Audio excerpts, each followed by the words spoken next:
हमारे चैनल नीरव हिंदू। और आज क्या बात करेंगे आज हम डिस्कस करेंगे त्रिभुज।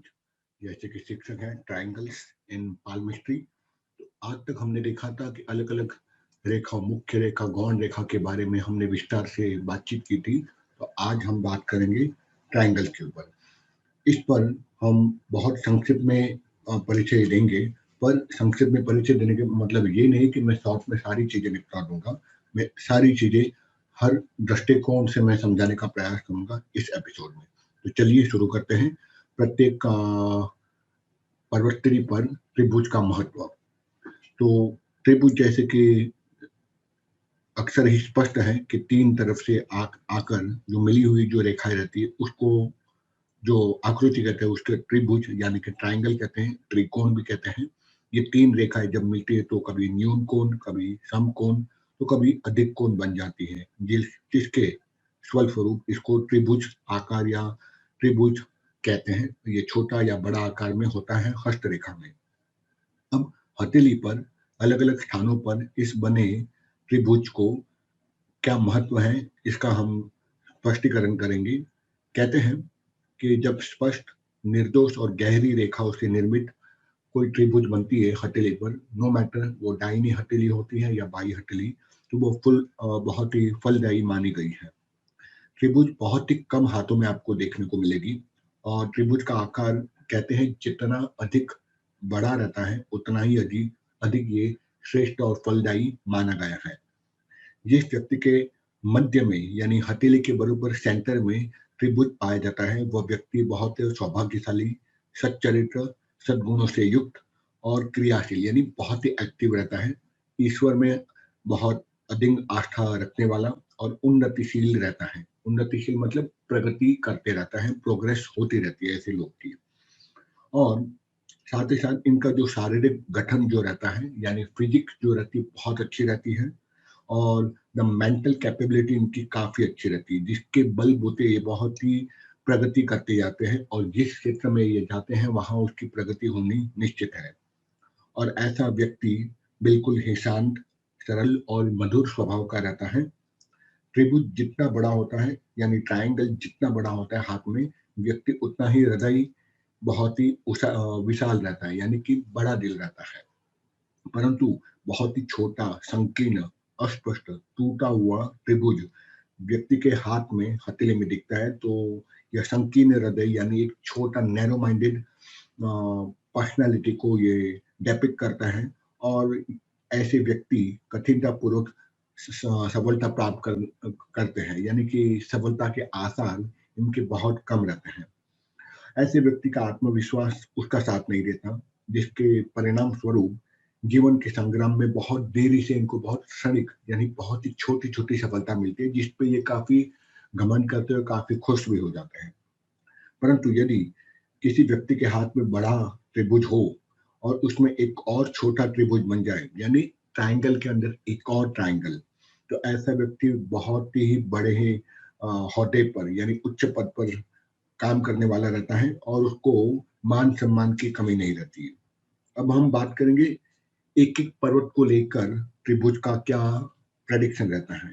यदि त्रिभुज बहुत ही निर्दोष हो यानी बिना काट छाट के टूटा फूटा ना हो, और शुक्र पर्वत जो कि अंगूठे के नीचे वाला जो पर्वत है उसको कहते हैं शुक्र पर्वत, शुक्र पर्वत पर हो तो व्यक्ति बहुत ही रसिक मिजाज का, सरल प्रकृति और बहुत ही हंसी मिजाज वाला स्वभाव वाला रहता है।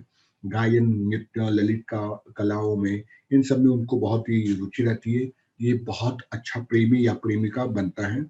अपने बातों पर स्पष्ट रहता है, फर्म डिसीजन लेने वाला होता है और जीवन भर हमेशा उन्नति करने वाला होता है। ऐसा व्यक्ति सौम्य अवस्था यानी कि बहुत ही सेंसिटिव नेचर का रहता है।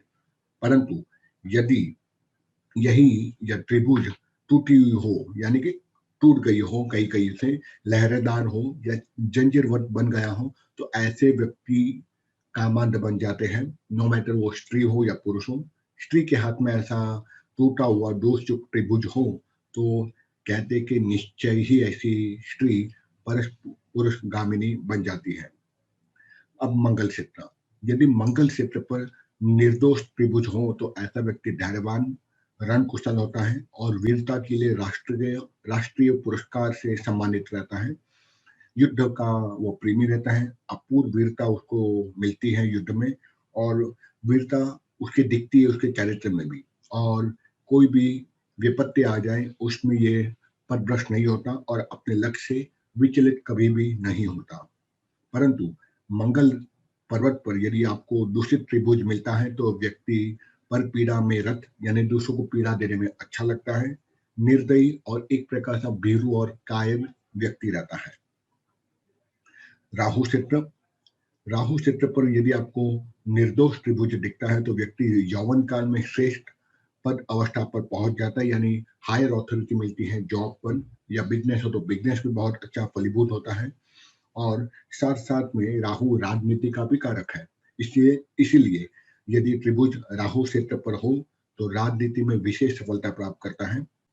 और ऐसा सदोष त्रिभुज राहु क्षेत्र पर हो तो व्यक्ति अभागा और कठिनाई वाला जीवन भी हो सकता है, क्योंकि दोष थोड़ा भी हो जाता है राहु क्षेत्र पर तो उसको बहुत कठिनाई, बहुत ही जीवन निर्वाह के लिए कठिन अवस्था में प्राप्त होना पड़ता है। जीवन निर्वाह से मतलब है कि डेली ब्रेड बटन के लिए उसको बहुत ही ज्यादा संघर्ष करना पड़ता है।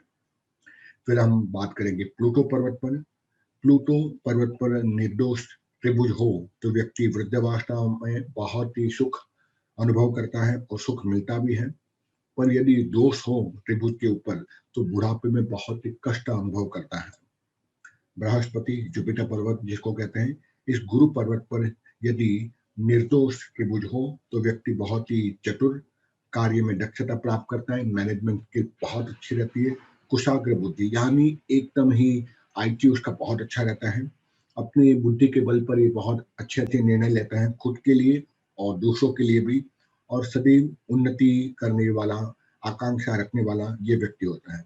ऐसे व्यक्ति बहुत ही सफल कूटनीति, एक अच्छे एम्बेसडर भी बनते हैं, डिप्लोमेटिक ब्यूरोक्रेट भी बनते हैं।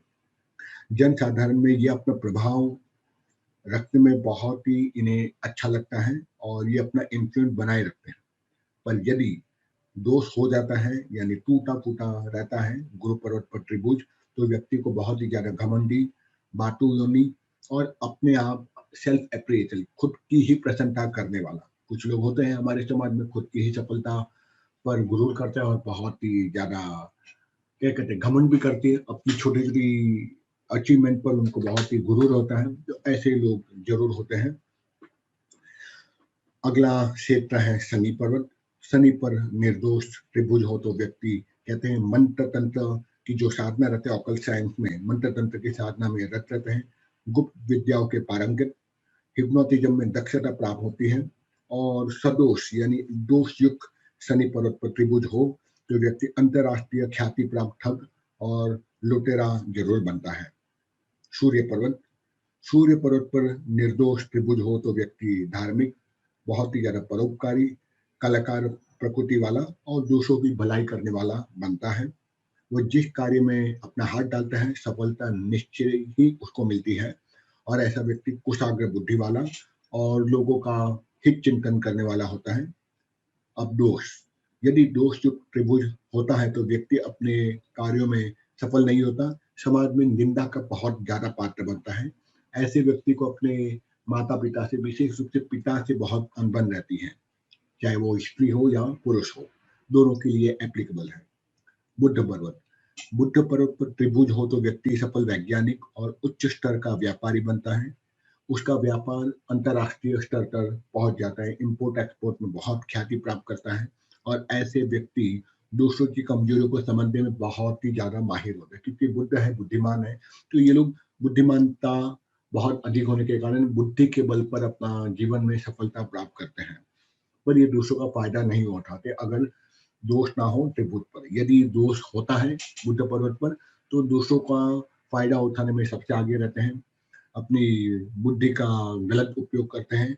और कभी कभार देखा गया है कि व्यापार में इनका दिवालिया उठ जाता है यदि दोष युक्त त्रिभुज हो तो। साथ साथ में पिता से अगर इनको कोई संचित धन मिलता है अपने वंश से तो उस धन को भी वो समाप्त कर देता है। अब हम बात करेंगे चंद्र पर्वत पर भी, ठीक है, कि चंद्र पर्वत पर यदि त्रिभुज हो तो क्या करता है? त्रिभुज बहुत कम दिखता है चंद्र पर्वत पर, लेकिन यदि दिखता है तो उसकी कल्पना शक्ति को, कला शक्ति को, संगीत की तरफ उसका रुझान रहता है, कला प्रेमी होता है, वो स्त्रियों से बहुत आसक्त होता है, स्त्रियों से उसको बहुत मदद भी मिलती है, माँ, बेटी, बहन, पत्नी, और इसी प्रकार से उनके फीमेल एनर्जी से बहुत उसको हेल्प मिलती है। इसके बावजूद अगर चंद्र पर्वत पर दोष होता है, त्रिभुज होता है दोषयुक्त, तो ये व्यक्ति बहुत ही ज़्यादा भावनाशील हो जाता है, बात-बात पे चिढ़ जाता है, बात-बात पे डरपोक होने के कारण बहुत ही ज़्यादा भीरू बन जाता है, एकांकी रहता है, मिस इंटरप्रिटेट करता है, जजमेंटल ज़्यादा हो जाता है और चीखने बिखलाने लगते हैं और बात-बात पर डरने की आकांक्षा ना, डरने का एक प्रभाव, एक स्वभाव बन जाता है। अगर दोषयुक्त त्रिभुज हो तो, ठीक है? और अब हम बात करेंगे कुछ महत्वपूर्ण रेखाओं पर, जैसे आयु रेखा पर। आयु रेखा पर त्रिभुज हो तो व्यक्ति को वो दीर्घायु, लंबी आयुष्य देता है। मस्तक रेखा, मस्तिष्क रेखा के ऊपर यह त्रिभुज हो तो कुशाग्र बुद्धि करने वाला और श्रेष्ठतम शिक्षा प्राप्त करने वाला व्यक्ति बनता है। हृदय रेखा पर यदि त्रिभुज हो तो वृद्धावस्था में अकस्मात इसको भाग्योदय हो जाता है, अचानक से धन मिल जाता है, अचानक से नाम कीर्ति इनकी आ जाती है, ठीक है? हृदय रेखा पर ये इसका रीडिंग है। स्वास्थ्य रेखा अधिकतर देखा गया है कि जो किसी भी क्षेत्र से निकलती है, लेकिन जिसका अंतिम छोर बुद्ध पर्वत होता है, उसको ही हम स्वास्थ्य रेखा कहते हैं। तो स्वास्थ्य रेखा पर यदि त्रिभुज हो तो स्वास्थ्य अच्छा रहता है। सूर्य रेखा, जो रिंग फिंगर है, वहाँ पर जो समाप्तिकरण जिस रेखा की होती है उसको सूर्य रेखा कहता है। तो सूर्य रेखा पर जो व्यक्ति त्रिभुज रखता है या होता है, वह व्यक्ति अंतरराष्ट्रीय ख्याति प्राप्त करता है। भाग्य रेखा पर यदि त्रिभुज हो तो भाग्यहीनता बनाता है और उसके सोचे हुए काम सारे अधूरे रहते हैं। यहाँ भाग्य रेखा पर त्रिभुज नेगेटिव रीडिंग जरूर देता है। विवाह रेखा पर, मैरिज लाइन पर यदि त्रिभुज हो तो विवाह में बाधाएं उपस्थित करता है। और अंतिम में चंद्र रेखा पर यदि विवाह यदि त्रिभुज हो तो ऐसे व्यक्ति जीवन में कई कई बार विदेश की यात्राएं करते रहता है। तो इस प्रकार से आज हमने विस्तार से त्रिभुज के बारे में, ट्रायंगल के बारे में बहुत डिटेल में जाना है। आशा रखता हूँ आपको ज्ञान प्राप्त हुआ होगा, और अच्छा लगे तो लाइक कीजिए, कमेंट कीजिए and share it with your friends. तब तक के लिए धन्यवाद। जय हिंद।